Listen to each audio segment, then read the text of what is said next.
Deathstroke could have battled with Batman in Justice League, Deadpool was gonna kill a certain infant Fuhrer, and Joker was gonna have funny bloopers at the end of their dark movie? Questions? End credit scenes are a little jewel at the end of the movie that we all look forward to. Even though it's a more common practice in larger franchises, it gives us a sneak peek at future movies to come and can be fun little winks to fans who would be in the know on the source material. That being said, sometimes post-credit scenes can be removed last minute due to rating reasons, directorial disputes, or even just not having the time to pull them together in time for release. From our favorite Marvel and DC superheroes to some of our favorite horror flicks, these little treasures just can't be ignored. Let's dive into some of these deleted post-credit scenes and the implications they could have had. Today is December 8th, and this is video proof of authenticity. Deadpool ain't for keeping things PG just for the sake of the kids. When it goes somewhere, it goes hard. Which is why whenever Deadpool in his second movie gets access to Cable's time travel device, he of course does what anyone in his position would do. Save his girlfriend, remove X-Men Origins from canon, and of course, kill an infant version of everybody's favorite genocidal leader, Bittler. That's the baby version of Mr. Mustache. Don't look at me like that. YouTube would demonetize us like that, even mentioning his name. It's an age-old question. If you could time travel, would you go back to make sure he and his paintings never saw the light of day? Well, Deadpool did just that in this deleted end credit scene that was removed from theater releases, but was then uploaded online and added to the unrated cut of the film. He travels back to find Bittler in an infant ward, but instead of laying waste to the child, he instead removes the waste from his nappy. He then mentions how, even though he couldn't go through with killing a baby, he would get his friend's Cable to come back as he loves killing kids.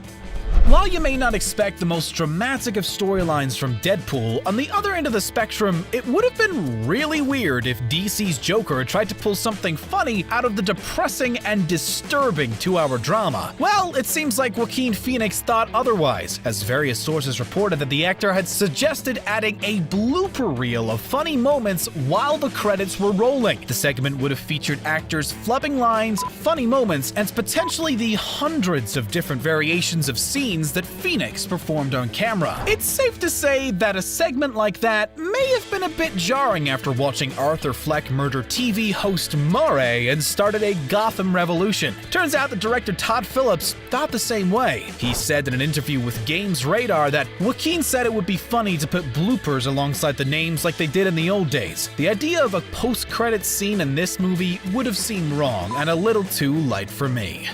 Alright, Shazam is one of the best movies to come out of the DCEU. Fight me if you dare! It has a perfect combination of humor, drama, and was fun for the whole family. My little cousin couldn't stop screaming in the theater when he saw the 7 Deadly Sins. With Shazam's success, it was a no-brainer to line it up for a sequel, with comic fans being apt to see Shazam's big bad nemesis to make an on-screen appearance. We're of course talking about Black Adam. With people not being able to shut up about Dwayne "The Rock" Johnson playing the anti-hero, it was a surprise when the mid-credit scene in the theatrical release set up for the Shazam villain Mr. Mind instead of Black Adam. While on a panel, Shazam actor Zachary Levi said the intention is to make a solo movie for Black Adam and then link the two super beings in a conjoint movie. Which makes sense. Dwayne "The Rock" Johnson isn't a guy you just get in for one movie. You lock him in for as long as you can. But of course, the little reference we were looking for was only around the corner with a deleted end credit scene on the Blu-ray release of the movie. In this scene, we see members of the Shazam family sitting on their thrones in the Rock of Eternity, where one of them points towards an empty throne supposedly meant to seat Black Adam.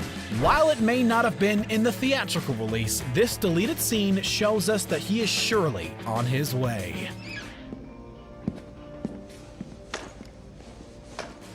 Sony's attempt at creating a greater Spider-Man franchise of movies was fairly obvious in their outing in The Amazing Spider-Man 2. Not only did we get to see two iconic villains introduced in this film, Green Goblin and Electro, towards the end of the movie, we see that Harry Osborn has access to various tech and machinery that any comic book fan would recognize. However, there was a post-credits deleted scene that none of us even got to see and only got to hear about in reports. According to the rumors, the original post-credits scene was supposed to have the recently deceased Norman Osborn's head cryogenically frozen in a jar. The man in the shadows that we see throughout the film approaches the head and says, "Wake up, old friend." Any pictures of a decapitated Norman Osborn might have been a little bit disturbing, and that could have played a factor in the removing of the scene. It hints that Norman Osborn would have played a bigger role in future films, but Marvel swooped in and took the character instead, so we'll never get to see what Sony had planned.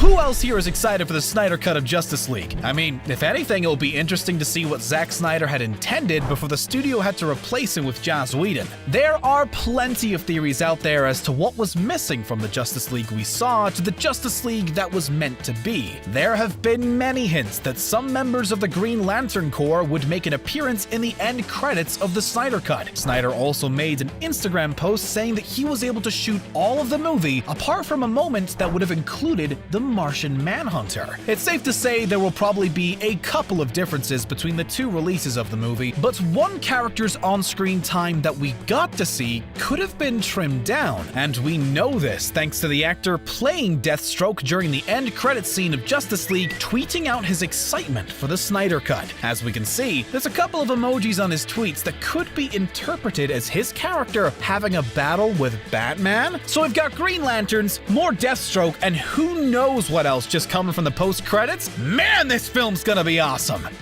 This is a big one to be sure. Remember way back at the beginning of the MCU? Nick Fury came to Tony Stark in the dead of night to talk to him about the Avengers Initiative. Well, it turns out that this little reveal that Marvel had plans to hint at a bigger universe of films could have been even bigger. Kevin Feige revealed as part of his Saturn Awards acceptance speech a deleted post-credits scene where our favorite no-nonsense director of S.H.I.E.L.D. makes reference to characters that Marvel didn't even own at that point. Nick Fury says in this scene, "As if gamma accidents, radioactive bug bites, and assorted mutants weren't enough." We can already guess that gamma accidents was referencing the Hulk, as gamma radiation is the very thing that gave the Mean Green Machine his incredible strength. But the radioactive bug bites and assorted mutants reference is the point that made fans go, "Say what?" You see, way back before the 2000s, Marvel filed for bankruptcy, and in an attempt to save themselves, they sold a bunch of the movie rights to their characters to companies like Sony, Fox, and a myriad of other studios. Because of this, Marvel didn't have the right to use their own characters in their own movies. It's very clear from this reference that the team behind the MCU wanted to include the X-Men and everyone's favorite web-slinger for a long time. But because the rights were still out on contract, they couldn't even mention them in passing without some danger being involved. But if they had included this scene, it's safe to say minds would have been blown. Let's pull out of the superhero genre for a second to make reference to another type of franchise, that being the Stephen King franchise. There have been a lot of adaptations of Stephen King novels over the years, some of which carrying over themes as they did in the books, like, for example, some characters carrying what some call the Shining. But the one we're talking about is the terrifying It films from 2017. During the end credits of this film, there were some reports that there was supposed to be an end credits scene that featured a grown-up version of the character Beverly Marsh answering the call to return to Derry. The scene would have acted as a way to amp up for the sequel, It Chapter 2, and connect us with who was going to play some of the more grown-up versions of the characters, in Beverly's case, Jessica Chastain. However, for anyone who has seen the movie, you would have noticed there is no such end credits scene. There are a couple of reasons behind this. It could have been producers wanted to hedge their bets in case It wasn't a success. Looking back at it now, how couldn't it be a scare fest bringing everyone to attendance? The more accurate answer was that Jessica Chastain's schedule didn't allow for the filming of the end credits scene in time for release. Our favorite metal-clawed mutant may have not been a fan of the tight black suits showcased in the 2000s X-Men, but fans of the comics never got to see Hugh Jackman don the classic yellow suit on the big screen, which would have been something to behold. Well, it turns out that we very nearly did get a glimpse of an on-screen adaptation of the suit in 2013's The Wolverine. In a deleted scene shipped out with the Unleashed edition of the movie, we find Logan on an airplane with Yukio getting ready to set out after after the conclusion of the movie. Yukio hands Logan a box containing the classic yellow suit, which was supposed to be the scene that led us to the credits. But why was this scene cut? And why do we never see the classic Wolverine suit in any of the future movies? Director of the Wolverine and Logan, James Mangold, gave his reason in an interview, saying Logan is the least narcissistic of all the superheroes. He summarized that Logan wouldn't want to prance around being held on a pedestal for his good deeds, which wearing a branded suit may do. Get in the tub. Really? And there you have it. Personally, I enjoy the post-credit scenes. It gives us something to look forward to while also showing our appreciation to all the people who worked on the film. What do you guys think? Are there any that we missed? Let us know in the comments below.